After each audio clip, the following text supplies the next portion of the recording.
நித்திய பூஜை என சொல்லக்கூடியது தினசரி காலை அந்த திருப்பள்ளி எழுச்சியில் இருந்து இரவு பள்ளியறை வரை வைரவர் பூஜை வரை நடக்கிறது நித்திய பூஜை. ஒரு ஆலயத்தினுடைய நிதி நேரத்தை வைத்து ஒரு கால பூஜை, 3 கால பூஜை, 5 கால பூஜை, 6 கால பூஜை, 8 கால பூஜை வரைக்கும் இருக்கிறது. அந்த ஆலயத்தினுடைய நிதி வலிமையை பொறுத்தது அது நித்திய பூஜை. நைமித்திய பூஜை என சொன்னால் ஒரு நாளை சிறப்பாக வைத்து திங்கள், செவ்வாய், வெள்ளி, திங்கள் ஒரு நாளை சிறப்பாக வைத்து அல்லது ஒரு நட்சத்திரத்தை சிறப்பாக வைத்து அல்லது ஒரு திதியை சிறப்பாக வைத்து அல்லது ஒரு அயனத்தை சிறப்பாக வைத்து நடைபெறுகின்ற பூஜைகள். இப்போ உதாரணம் எடுத்துக்கிட்டோம்னா திங்க சோமவாரம் ஒரு சிறப்பு, திங்க சோமவாரம் சிறப்பு. முருகன் சன்னதியில் பார்த்தோன்னா சஷ்டி நட்சத்திரத்தோடு ஒரு சிறப்பு நடக்கும். ஆடல் வல்லான் சன்னதியில் பார்த்தோன்னா ஆதிரை நட்சத்திரத்தோடு ஒரு சிறப்பு பண்ணுவாங்க. இதுக்கு பேர் நட்சத்திர சிறப்பு. அவைகளிலே சிறப்பான இந்த நைமித்திய பூஜை எது என்பதை தெரிந்து கொள்வதற்காக தான் நைமித்திய பூஜையினுடைய பட்டியலை ஞானசம்பந்தர் பெருமான் இந்த திருமயிலை பதிகம் மற்றிட்ட புன்னை என்று தொடங்குகின்ற அந்த பதிகத்தில் சொல்லியிருக்கார். பூம்பாவை பதிகம்னு பேர். பூம்பாவாய் என்று முடிகிற காரணத்தினால் எனக்கு பூம்பாவை பதிகம்னு பேர். அந்த மற்றிட்ட புன்னை என தொடங்குகின்ற அந்த பதிகத்தில் எல்லா நைமித்திய பூஜைகளும் வரும். இவைகள் எல்லாம் ஆகமங்களிலே சொல்லப்பட்டதுபடி நடக்கிறது. அந்த மற்றிட்ட புன்னை இதில் எப்படி வரும்னு சொன்னால் புரட்டாசி மாதத்தில் தொடங்கி ஆவணி வரைக்கும் கூடி வரும். சித்திரையில் நடக்காது. புரட்டாசி மாதத்தில் தொடங்கி ஆவணியில் வந்து முடிப்பார். ஞானசம்பந்தர் தொடங்கி இருக்கிறார். அது நைமித்திய பூஜைகள். அதில் கடைசியாக வருவது பெருஞ்சாந்தி காணாத போதியோ பூம்பாவாய்ப்பார். இந்த பெருஞ்சாந்தியான சொல்லக்கூடிய இந்த நைமித்திய வரிசையில் வரக்கூடியது பௌத்திர உற்சவத்தை குறிக்கும். நம்ம இதில் பௌத்திர உற்சவம் எப்போ பௌத்திர உற்சவம் கிடையாது இருக்கணும். தெரிய வருது. பௌத்திர உற்சவம் இல்லாமல் எந்த சிவாலயமும் இருக்கக்கூடாது.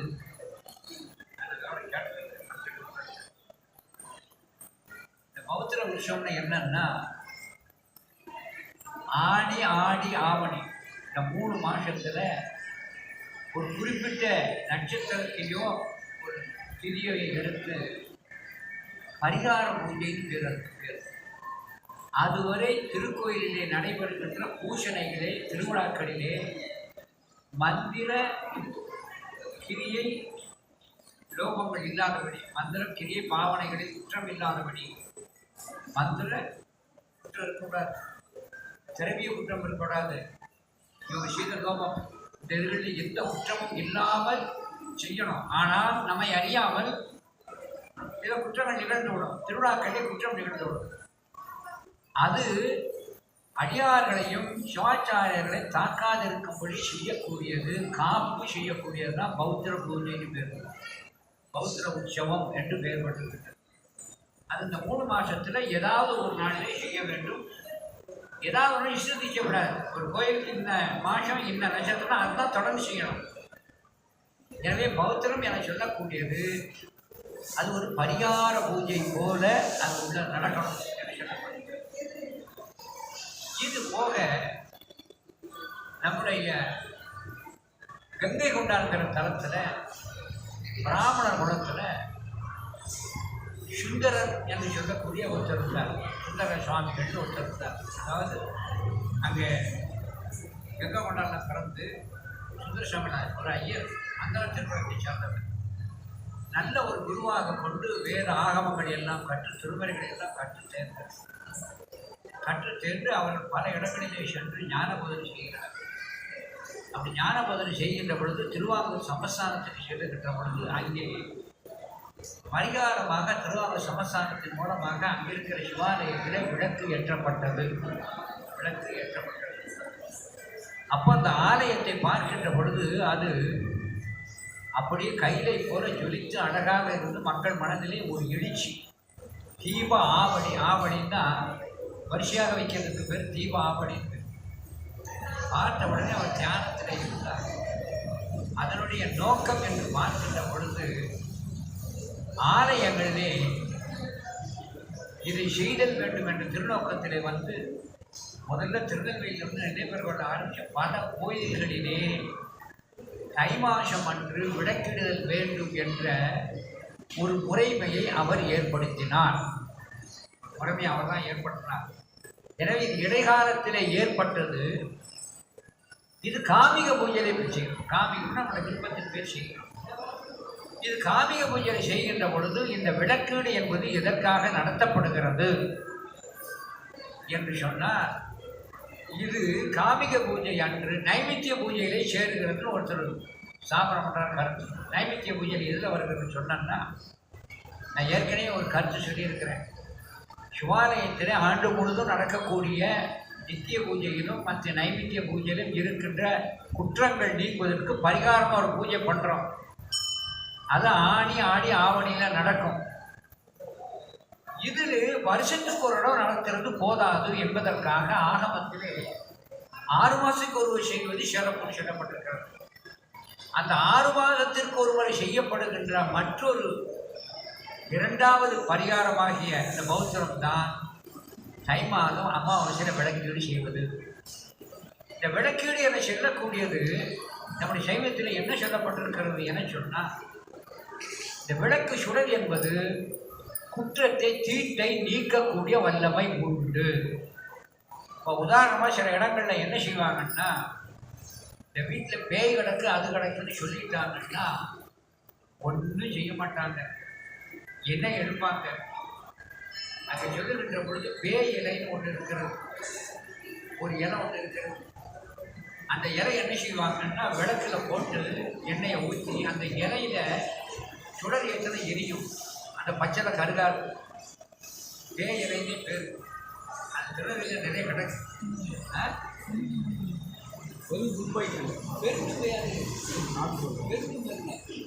இதுக்கு பேர் பேய் இலைன்னே பேர்.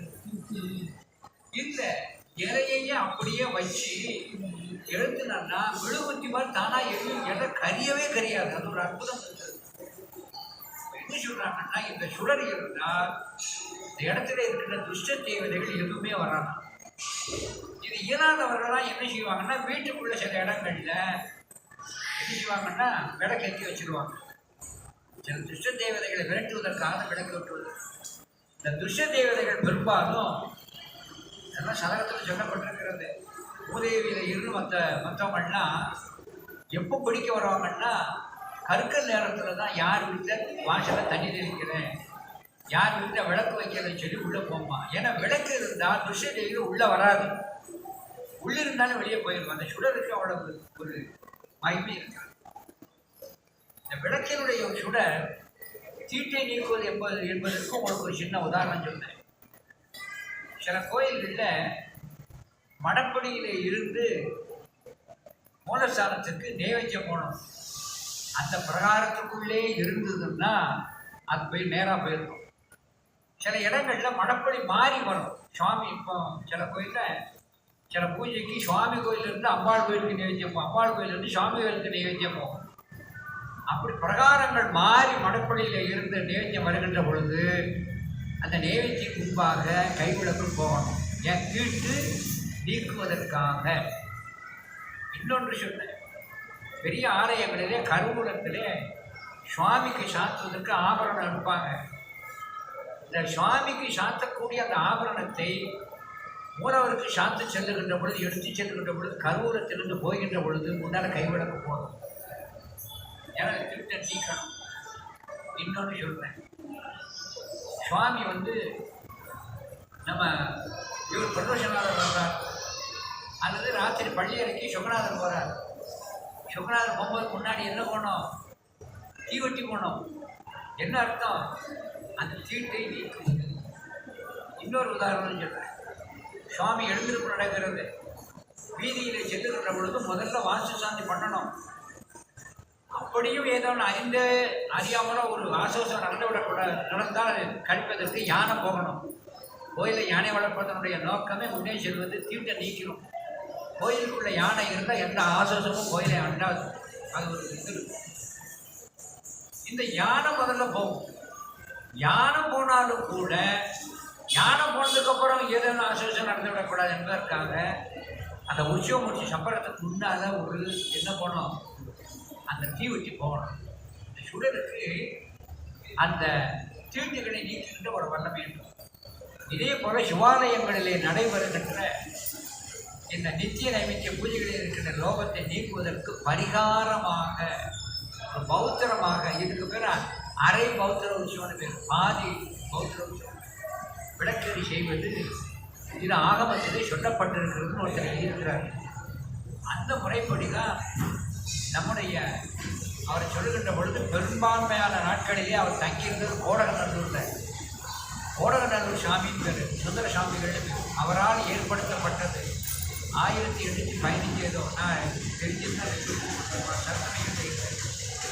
1815 தொடங்கப்பட்டு அவர் பிறந்தது. அதுக்கப்புறம் அவர் சொல்லி அந்த பிற்காலத்தில் தான் இந்த இவைகளெல்லாம் அவர்களால் தொடங்கப்பட்டிருக்கிறது என்று சொல்லி காட்டுவார்கள். எனவே இந்த இதுக்கு அது பத்திர தீபம் இல்லை, 10,000 தீபம். அந்த 10,000 தீபம் தான் பத்திர தீபம் என்று அது சொல்லப்பட்டிருக்கு. எனவே சிவாலயங்களில் நடக்கக்கூடிய எந்த ஒரு உற்சவமும் ஒரு காரணம் பற்றி காரியங்கள் நடக்கும். இப்போ தெரிந்து கொண்டு நம்முடைய பெரிய நாயனார்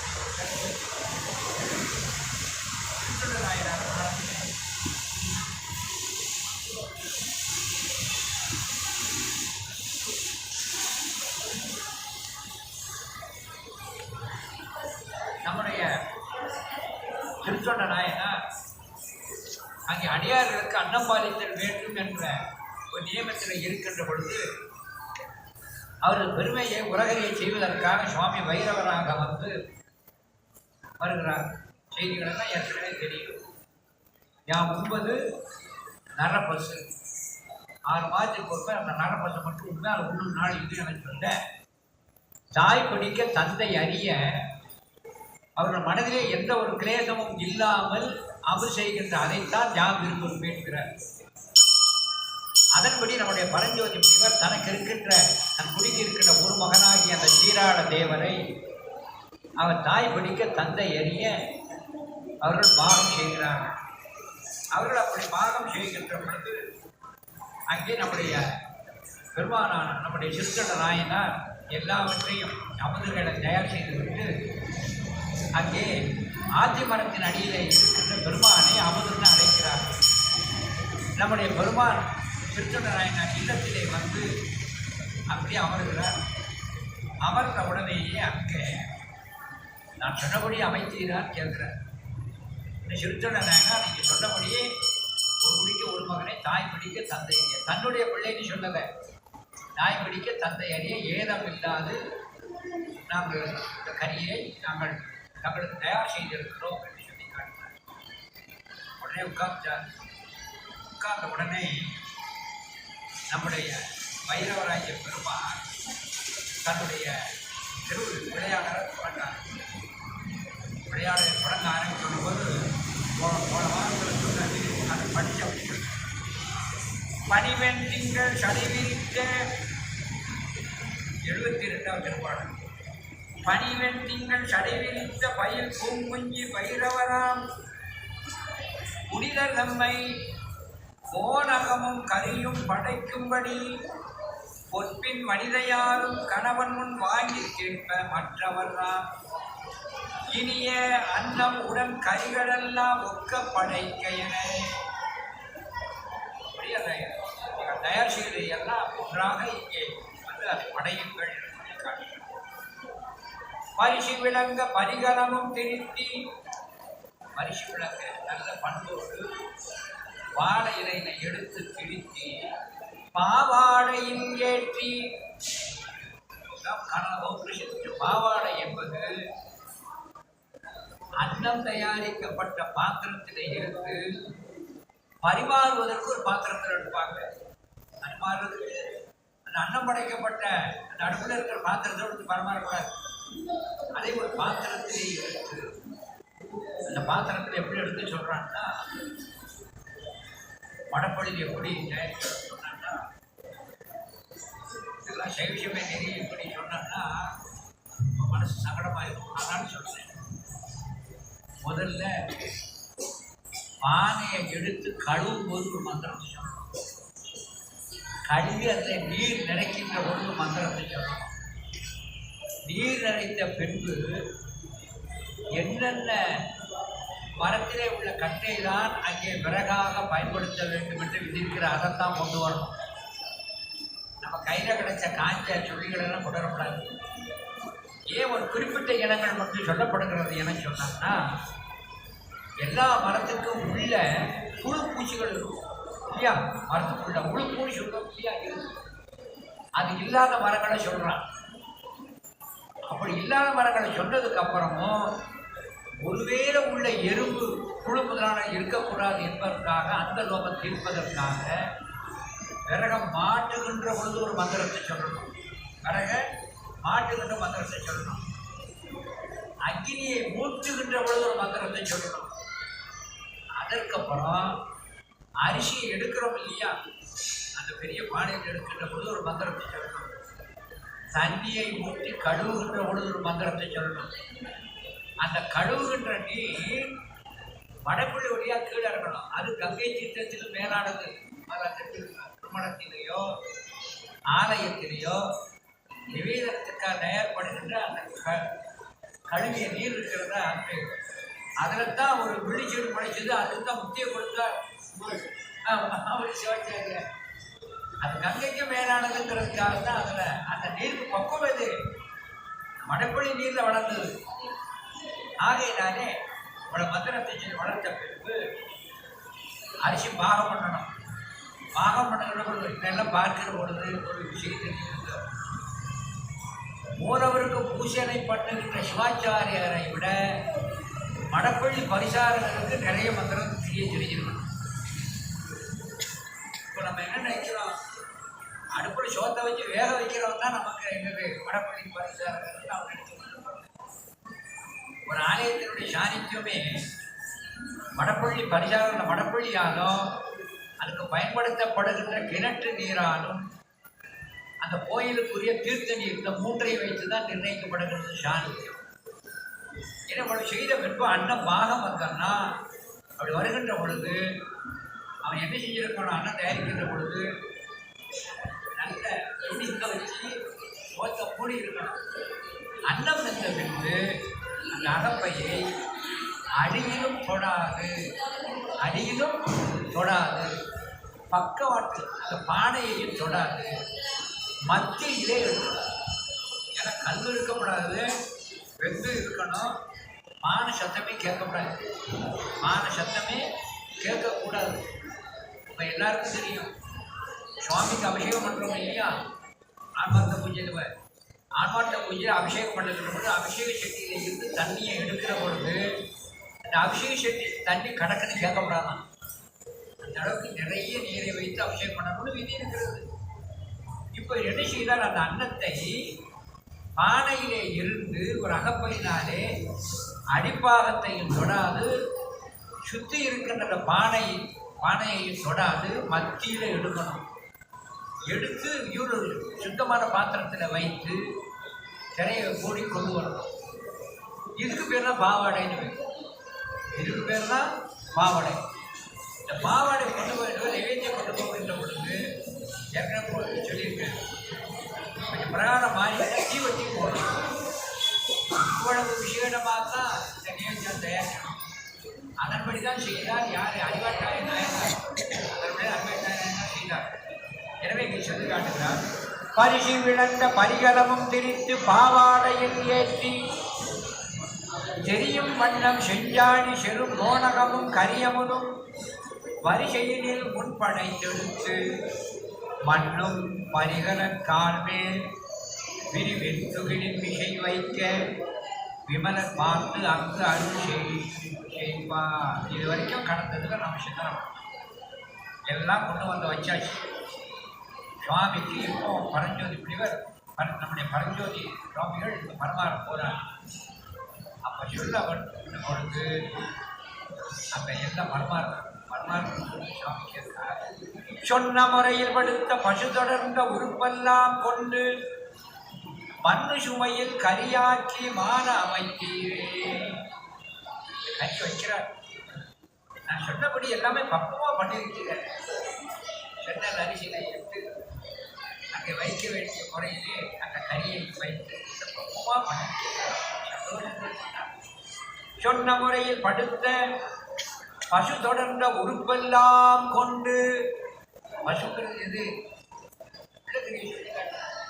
பசு தொடர்ந்த உறுப்பெல்லாம் மண்ணு சுவையில் வைக்கின்ற பொழுதே கமகமன் சுவாமிக்கு வணக்கம். அந்த மண்ணு சுவையை கரியாக்கி மாற அமைத்தீரே என்ன எல்லாம் சொன்னபடி எல்லாம் அவசியங்கள். அப்போ இதை கேட்கின்ற பொழுது சொன்னபடி எல்லாமே மட்டும் வச்சுட்டேன். பக்கத்தில் எங்கள் அம்மா சொன்னபடி எல்லாத்தையுமே வைக்கல. என்ன சொல்றாங்க பாருங்க, அன்னம் அணையான் தலை இறைச்சி கரியமுதுக்கு ஆகாது என கழித்தோம். ஏன்னா தலையில பூராமே எலும்புகள் இது நிறைய இருக்கும். இடத்துல செவிச்செய்தியை நம்ம சொல்லணும். சேகரா பெருமான் சொல்றார், செவிச்செய்தியை சொல்றார். எப்பொழுதுமே எந்த ஒரு உயிரை இது பண்ணுகின்ற கூட தலையை கணிக்கணும்.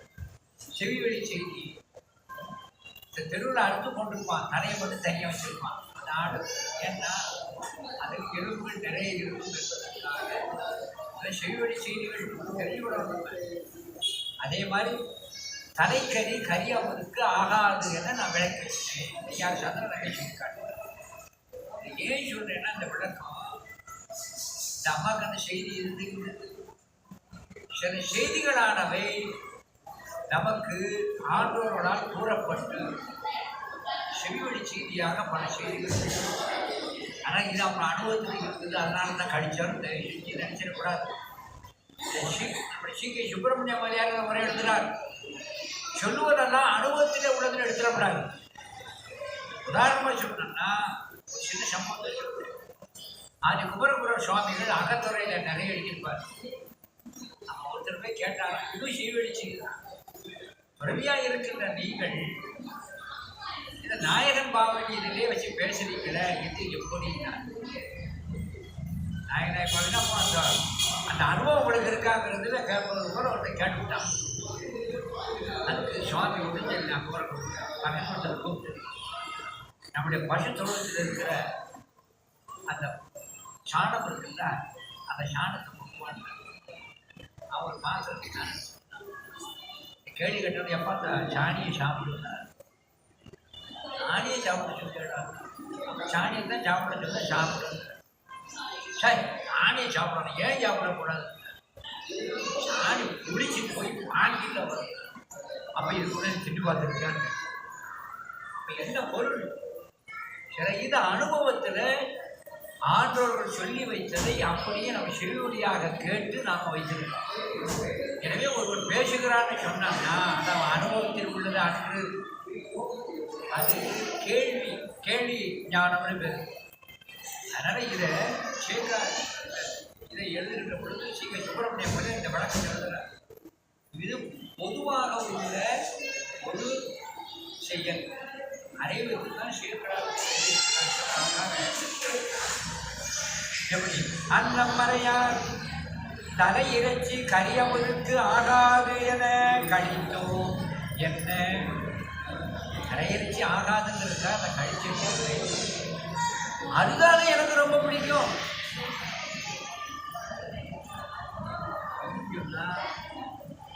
கறிக்கடியில் பார்த்தீங்கன்னா அதை வாங்கிட்டு போக ஒரு கூட்டம்.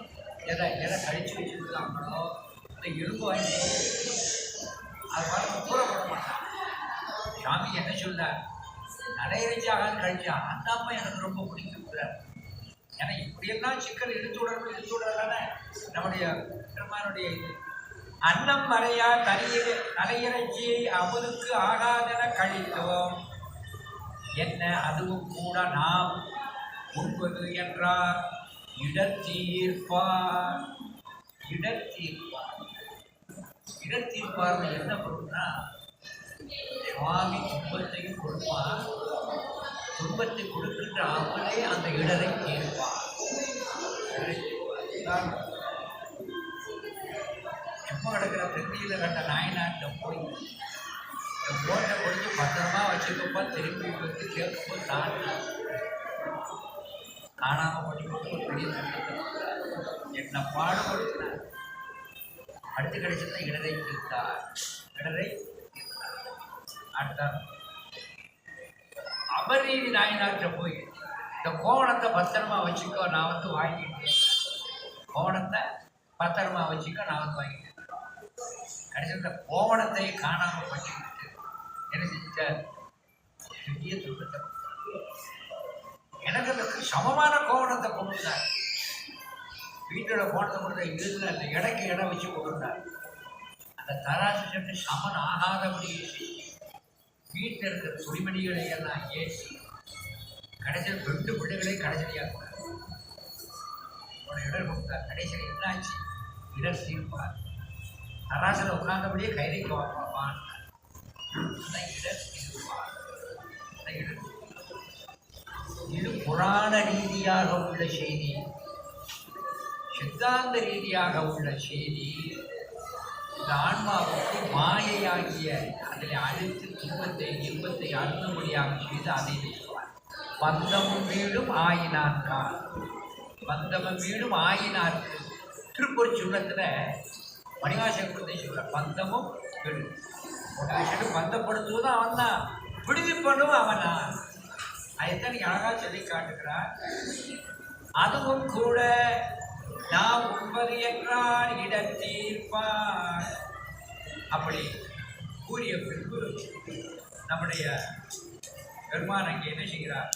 சிந்தை கலங்கி எது ஆகாதுன்னு நான் நீக்கிட்டேனோ அதை நீக்கி வச்சுருச்சேன்னா அதுதான் எனக்கு விருப்பம்னு சொன்ன உடனே சிறுத்தொண்ட நாயனாருக்கு மனம் கலைக்கு மந்தமாக இருந்ததை நம்ம படைச்சோமா, நம்முடைய மனம் நிறைவு கொண்டமான்னு இல்லை. நான் இதைத்தான் சாப்பிடுவோம் அதைத்தான் சாப்பிடுவேன்னு சொல்லி ஒரு இடர்பாடு அதன்படி செஞ்சதுக்கப்புறம் இப்போ அடுத்த இடர்பாடு எது வந்தாச்சு? நான் தரக்கறி ஆகாது விலைக்கு வச்சிருக்கேன்னு சொல்லிட்டான். அப்புறம் அதைத்தான் நான் சாப்பிடுவேங்க. ஐயோ இப்போ அடுத்த சிக்கல் வந்துட்டேன்னு என்ன செய்கிறார் நம்முடைய நாயனார்? சிந்தை கலங்கி சிறு தொண்டர் மனையாரோடும் திகைத்து அயர ஐயோ இடர்பாடு வந்து விட்டதே என்று மனதில் சிந்தை கலங்கி நிற்க சந்தனத்தார் என்னும் தாதியார் அதை பாகம் செய்வதற்கு துணை செய்த சகோதரி சொல்றாங்க. அந்த சகோதரியாக சந்தனத்தார் என்ன செய்கிறார்? தாதியார் அந்த தலையை இறைச்சி வந்த தொண்டர் அமுது செய்யும் பொழுது நினைக்க வரும் என்றே முந்தா மைத்தேன் கரியமுது என்றெடுத்து கொடுக்க முகம் மலர்ந்தார். இதை சில பேர்கள் விரும்பி கேட்கக்கூடும் என நான் நினைத்து என்ன செய்தேன்? அதை தனியாகவே நான் செஞ்சு வச்சிருக்கேன். இதுக்கத்தான் உங்களுக்கு நான் முதல்ல சொன்னேன். கறிக்கடைக்காரன் சிலையில விலைக்கு வச்சிருப்பான், தலை எலும்பன விலைக்கு வச்சிருப்பான். அதை வாங்கிட்டு போய் ஒருத்தர் வருவான். அதை வாங்கிட்டு போகிறதுக்கு ஒருத்தர் வர்றார். ஒன்றும் இல்லைங்க. இன்னைக்கு அவங்க கண் கூட சொல்றேன். தேங்காய் கடைக்கு போங்க, லேச தேங்காய் என்ன இருக்கும் அழுது அதை தூரப்பட மாட்டான். அதை தனியாக வச்சுருவான். வெடிப்பு அதை வாங்கிட்டு போய் சாப்பிட இருப்பான். அதை ஒருத்தர் வாங்கிட்டு போனார். ஏன் இதை வாங்கிட்டு உங்களுக்கு என்ன தெரியும்? இந்த லேசாக பிடிச்சது இந்த தேங்காவை கீழே நல்லா வாட்டி அடைச்சது எப்படி மனமாக நெய் மணக்கும் தேங்காய் இல்லை நெய் மணக்கும். அதில் ஒரு சிவா அவருக்கு தேங்காய் கடைக்காரர்கிட்ட போய் பாருங்க தேங்காய் தூரப்பட மாட்டான். அதை வாங்கிட்டு போக ஒருத்தவங்க கஷ்டப்பட்டவங்க இருப்பாங்க. 10 தேங்காய் 7 ரூபா விட்டோன்னா அவங்க 1 ரூபா கொடுத்தாலும் கையில் கொடுத்துருவான். ஒரு ஷார்ட் போட்டு கொடுப்பாங்க. உங்களுக்கு உதாரணத்துக்கு தெளிவுக்கு சொல்லுவோம். எனவே எதை கழிக்கப்படுகிறதோ அதையும் ஒருவர் விரும்பி என்ன செய்கிறார்? அதைத்தான் சிந்தை கலங்கி சிறு தொண்டர் மனையாரோடும் திகைத்து அயர சந்தனத்தார் என்னும் தாதியார்தாம் அந்த தலையிறச்சி வந்த தொண்டர் அமுது செய்யும் பொழுது நினைக்க வருமென்றே முந்த அமைத்தேன் கரியமுது என்றெடுத்து கொடுக்க முகம் மலர்ந்தார். அதை நான் என்ன செய்திருக்கிறேன்? வந்திருக்கிற அடியார் ஒருவேளை இதையும் விரும்பி கேட்கக்கூடுமோ, விரும்பி கேட்பாரோ என நினைத்து சந்தேகப்பட்டு அதை தனியாகவே நான் செஞ்சு வச்சிருக்கிறேன். நான் எடுத்து கொண்டு கொடுத்த உடனே நம்முடைய நாயனாருக்கு எடுத்து கொடுக்க முகம் மலர்ந்தார். அப்பா அடுத்த சிக்கல் முடிஞ்சது. அடுத்த சிங்கர் முடிஞ்ச உடனே வாங்கி மகிழ்ந்து படைத்ததற்பின் அதை வாங்கி அதை கூட அம்மையார் கையில் கொடுக்க அம்மையார் படைத்ததற்பின் வணங்கும் சிறு தொண்டரை நோக்கி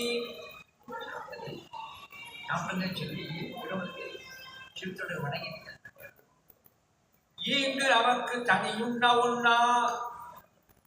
தண்ணி சாப்பிட்ற பழக்கம் எனக்கு கிடையாது. அவருடைய நியமம் என்ன நியமம்? அடியார்கள் அமுதுண்ட பின்புதான் எங்கியதை மாற்றும். தனிச்சு உண்ற பழக்கம் எனக்கு கிடையாது.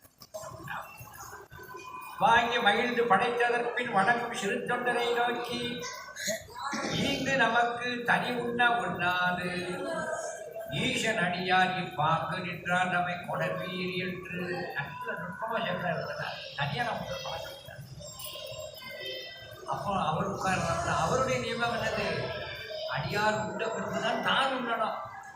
அதனால் இவர் உண்ண மாட்டான்னு தெரிஞ்சு அதனால் நான் தனிச்சு விட பழக்கம் இல்லை. வேறு யாராவது ஒரு சிவனடியார் இருந்தால் அவரை கொண்டு வந்தார்.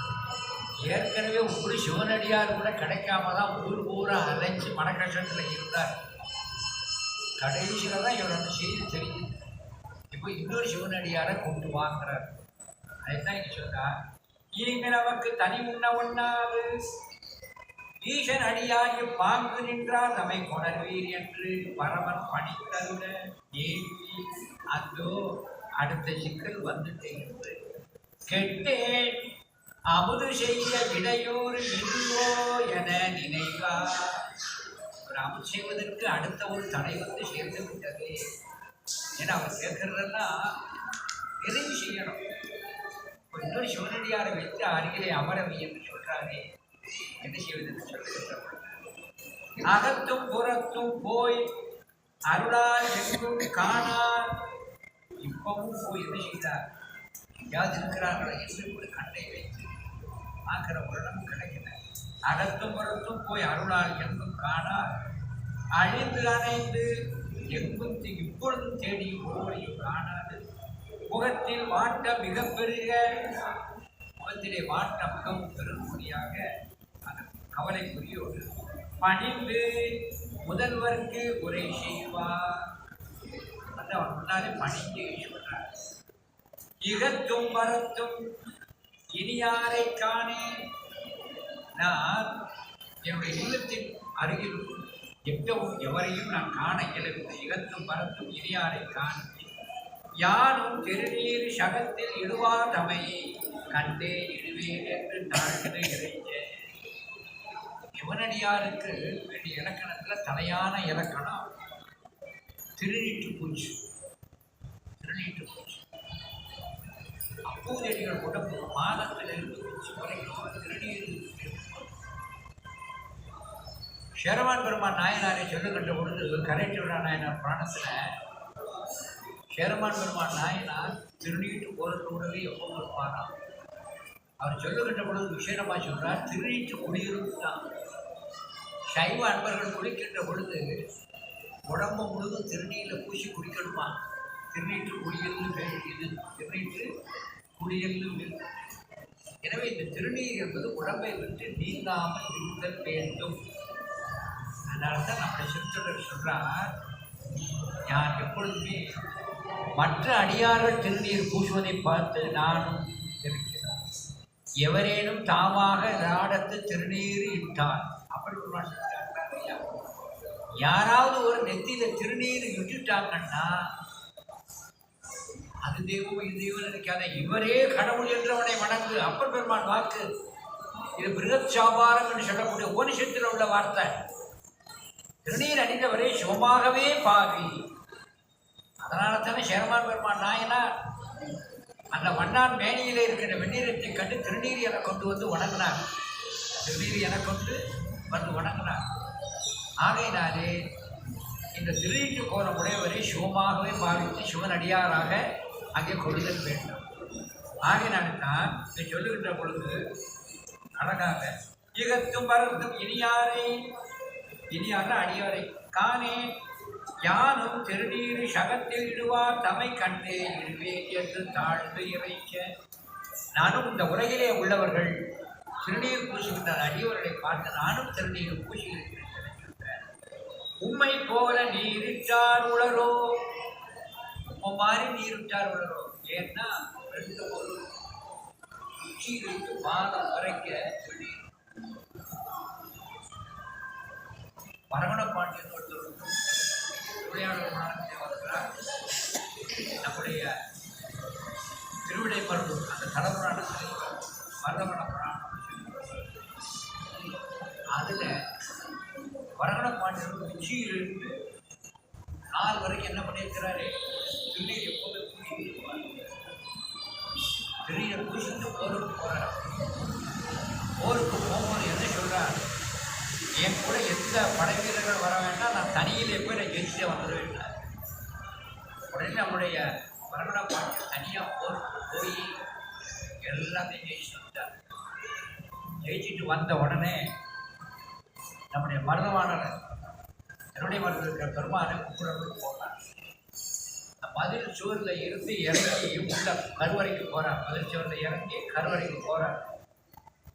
மதில் சுவருக்கும் இந்த கருவறை கோயிலுக்கும் இடையில மணல் கொட்டி கிடக்கிற மணல் நிறைய கிடக்கு. அந்த மணல் வழியை நடந்து வந்தார்.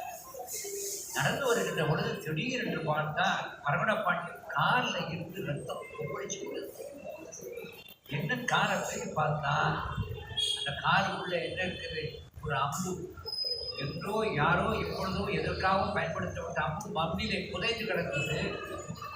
இவர் அதை போய் மிதிச்சிட்டால் காலில் வந்து என்ன செஞ்சுட்டு அம்பு குத்திச்சு. அம்பு குத்துன உடனே அருகில் இருக்கிற அமைச்சர் கேட்குறாரு, போர்க்களத்துக்கு போனீங்க, தனிமையாக போனீங்க, எத்தனையோ வீரர்களை வீழ்ச்சி விட்டீர்கள், வெற்றியோட வந்தீங்க, ஒரு சிறு காயம் கூட உங்கள் உடம்புல ஏற்படலை. சிறு காயம் கூட உங்கள் உடம்புல ஏற்படலை. சிறு காயம் கூட உங்கள் உடம்புல ஏற்படாத அந்த உடம்புல எந்த இடத்துல ஒரு 50 ரத்தம் உங்களுக்குது, என்ன காரணம் சாமி? அப்போதான் வரா பண்ணி சொன்னாரா, போர்க்களத்துக்கு நான் போயிருக்கும் போது எதிரி எப்படி தாக்காதப்போ ஒரு பெரிய கவசம் அணிஞ்சிருந்தாக்கா. என்ன கவசம்? கங்காள பூசும் கவச திருநீருக்கு கவசம்னு பேர். இந்த திருநீரை உச்சியிலிருந்து இந்த பாதம் வரைக்கும் அந்த கவசத்தை அணிச்சிருந்ததால என்னை எந்த ஒரு ஆயுதமும் கீறல் கூட ஏற்படுத்தலை. அந்த திருநீர் காலு கீழே பாதத்தில் பூசலை, அதனால தான் குத்திக்கிட்டார். இதை நம்பியாண்டார் நம்பி சுவாமிகள் சொல்லி காட்டுறார் 11ஆம் திருமுறையில். நம்பியாண்டார் நம்பி சுவாமிகள் இந்த 11ஆம் திருமுறையில் இந்த செய்தியை சொல்லி காட்டுறார். திருவிடை மருதூர் உலாவிலையும் சுவாமிநாத பண்டிதர் இந்த செய்தியை அப்படி சொல்லி காட்டுகிறார். ஆகையினாலே திருவிடை மருதூர் விழா திருச்சிறுவரம் மீனாட்சி சுந்தரம் பிள்ளை செய்யும். திருவிடை மருதூர் விழா திருச்சிறுவரம் மீனாட்சி சுந்தரம். சுவாமிநாத பண்டிதர் அந்த மருதவன புராணத்திலே இந்த செய்தியை சொல்லியிருக்கிறார். இருக்கு சொல்றாருன்னா, உச்சியிலிருந்து கீழே வரைக்கும் அந்த திருநீர் இருக்கணும், பெரிய ஒரு காமம். இவர் அந்த வகையில் திருநீர் அணிஞ்சிருக்கிறார். அதான் சொல்லி காட்டுகிறார், உம்மை போல் நீரிட்டார் உளரோ, உண்பீர் நீர் என்று. என்ன ஒரு சிக்கலை பாருங்க, ஒரு அடியார் கிடைக்கிறார். உண்மை போல் நீரிட்டார், நீரிய பக்கத்தில் உட்காந்து சாப்பிடுங்க. எந்த கறிய எந்த கறியா? ஏற்கனவே அசைவம் தன் பிள்ளை கறி நினைக்கவே மனசு நமக்கு இறந்ததார். அவருடைய பிள்ளையினுடைய கறியையே அவர் சாப்பிடப்படி செய்கிறார். செம்மை இது உண்மை போ நீரிட்டார் உளரோ, உண்பீர் நீரென்று நீரும் பக்கத்தில் உட்கார் என சொல்லி, செம்மை கற்பில் திருவெண்காட்டு அம்மை நம்மை களம் நிறுத்தி வெம்மை இறைச்சி சோரதனில் வீட்டும் படையும் என படைத்தார். மத்தியில் உட்கார்ந்து மகனோடு சொன்னார், இந்த வெண்டைக்காய் பச்சடி எனக்கு வைக்காதீங்க, ஏன்னா எனக்கு பிடிக்கும். இப்படி ஒவ்வொருத்தவங்களும் எனக்கு அது வேண்டாம் இது வேண்டான்னு கல்யாண பத்தியில் சொல்லுவாங்க. நம்ம பார்த்து பக்கத்தில் யார் உட்காந்துருக்கிறா, வயிறாடு கூட சித்தனோட பார்த்துருக்கிறார். இது எனக்கு வச்சிடாதுன்னு அவர் சொல்லிடக்கூடாதான், இதெல்லாம் வச்சிடாதுன்னு அவர் சொல்லிடக்கூடாதான். அதுக்காக வைரவரே சொன்னார், எனக்கு வச்ச மாதிரி என்னென்ன உண்டு அதை பூரா அவருக்கும் வைக்கி. ஏன்னா வெண்டைக்காய் பச்சடி எனக்கு ஆகாது சொல்லி ஒருத்தர் விளைக்கிற மாதிரி யாரும் விளைக்கிறப்படாதுன்னு இருக்கா. இவரே புத்திட்டார், எனக்கு வச்சதெல்லாம் அதே மாதிரி அவருக்கும் இலையில வைக்கி. இடர் ஏற்படுத்துகிறார்கள். ஆனால் இது கலம் திரித்து வெம்மை இறைச்சி சோரதனில் வீட்டு படையுமென படைத்தார். தம்மை ஊட்ட வேண்டிய அருள்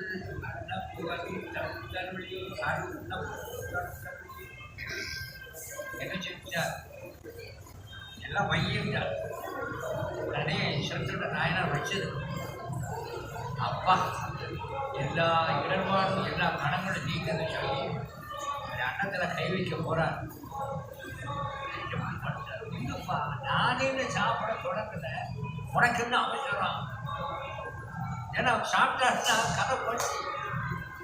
நானே இந்த கை வச்சு சாப்பிட்றேன், 6 மாதத்துக்கு ஒரு சாப்பிட்றேன், நானே இந்த சாப்பிடல, நித்தமும் அமுதனுக்கு உனக்குன்னு அவனை அவசரம் தடுத்தருளியா.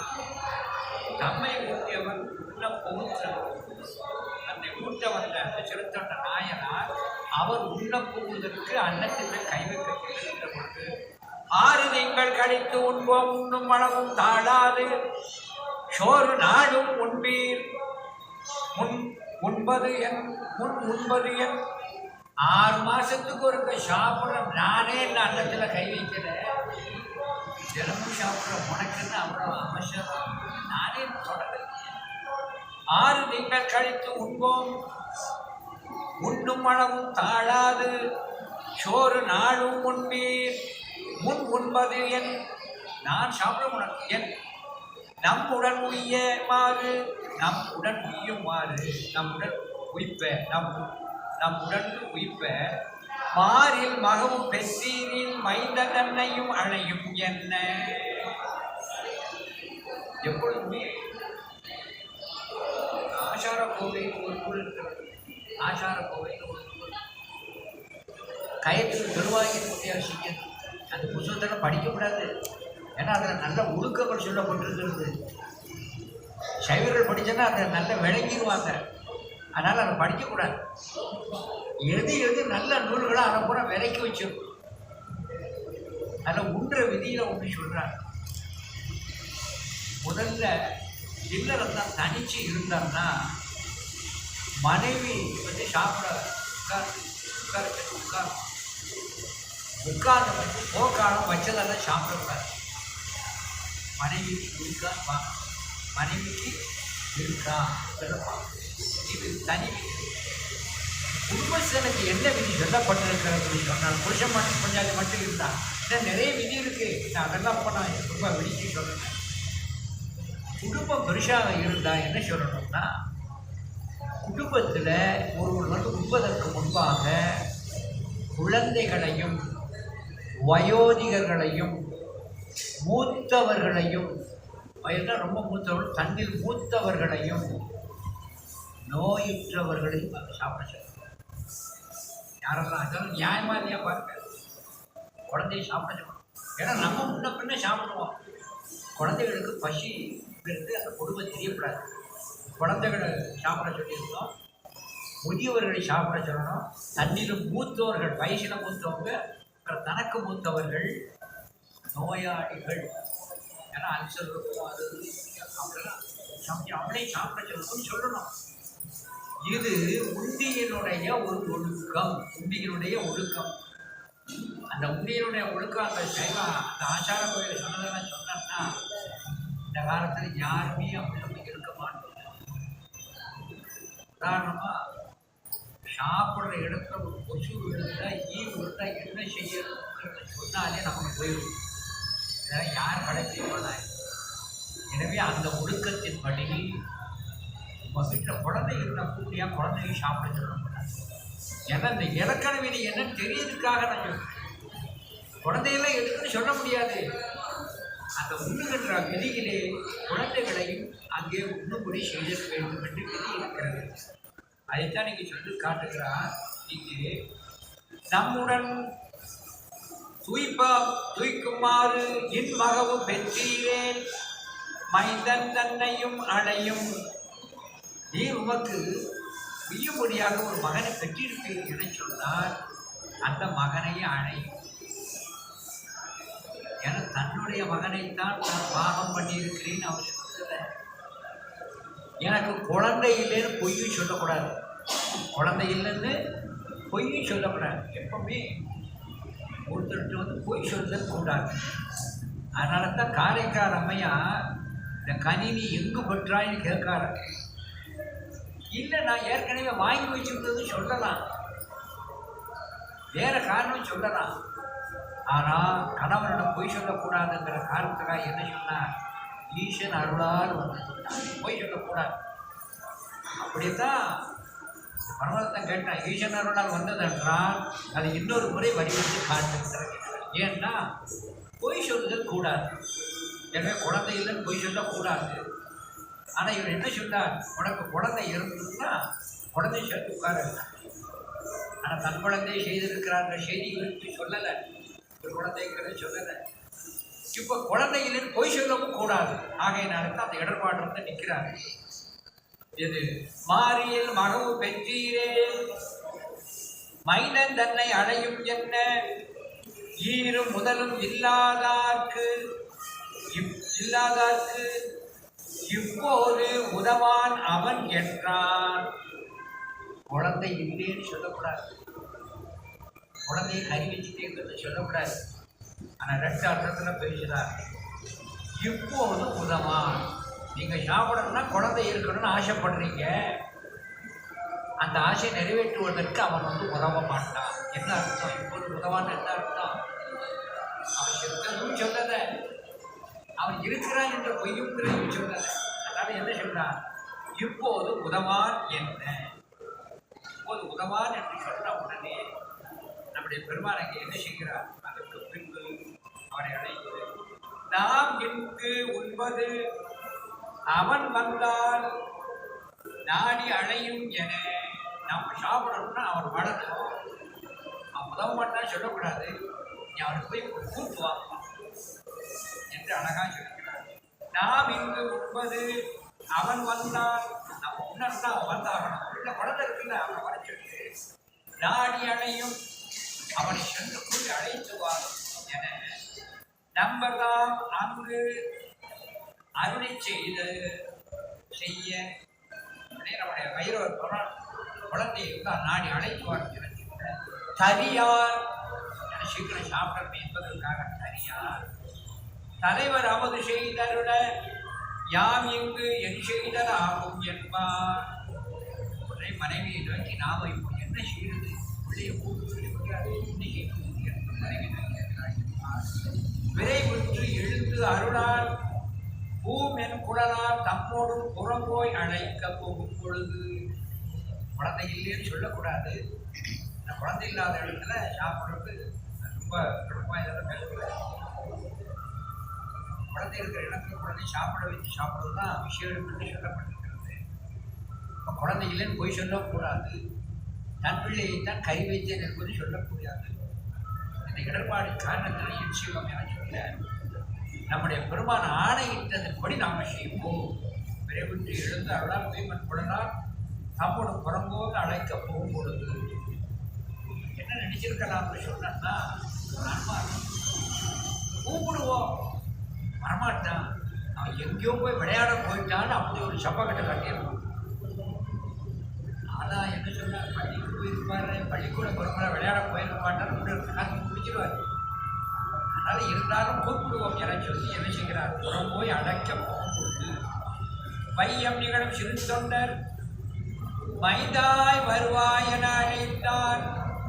தையலாரும் அம்மையாரும் தலைவர் பணி தலை நிற்பாராய் நாம் அழைப்பார். கணவன் செய்கின்ற தொண்டுக்கெல்லாம் துணையாக இருக்கின்ற அந்த அம்மை தன்னுடைய நாயகர் அழைப்பதை போல தான் துணை செய்து இவரும் அழைக்கிறார், அந்த அம்மையும் அழைக்கின்றது. அந்த அம்மையார் அழைக்கிறார். செய்யா மணியே சீராளா வாராய் சிவனார் அடியார் யா உய்யும் வகையாய் உடன் உண்ண அழைக்கின்றார் என ஓலங்கிட. குழந்தை அழைக்கிறார். செய்ய மணியே சீராளா வாராய் சிவனார் அடியாராய் யா உய்யும் வகையால் உடன் உண்ண அழைக்கிறார் என ஓலம் இட. பரமரருளால் பள்ளியில் நின்று ஓடி வருவான் போல வந்த இவ்வனப்பில் தனி புதல்வன் தன்னை எடுத்து தழுவி தம் கரம் அணைத்து கணவனார் கையில் கொடுப்ப களி கூர்ந்தார் புறமெறிந்தார் திருத்தொண்டர் உண்ணப் பெற்றோம் என்னும் பொலிவார். தன் பிள்ளை இருப்பதாகவே பாவித்து சிறுவா வருக சீரானா வருக என்று அழைக்கிறார். அழைக்கின்ற பொழுது அந்த திருக்குழந்தை பள்ளியிலிருந்து ஓடி வருவதைப் போல் வருகிறார் என்று இந்த மங்களமான இடத்தில் அடைய நிறுத்திக் கொண்டு இந்த குருச்சேர்வு இருக்கின்ற காரணத்தினாலே அதை தொடர்ந்து அடுத்த அவருடைய சித்திபகனை தெரிவித்து இந்த அளவிலே நிறைவு செய்கிறேன். நன்றி, வணக்கம். நம பார்வதி பதையே வானுயிர் வளாது வைக்க அறிவளம் சுரக்க மந்திரம் போன்ற செய்ய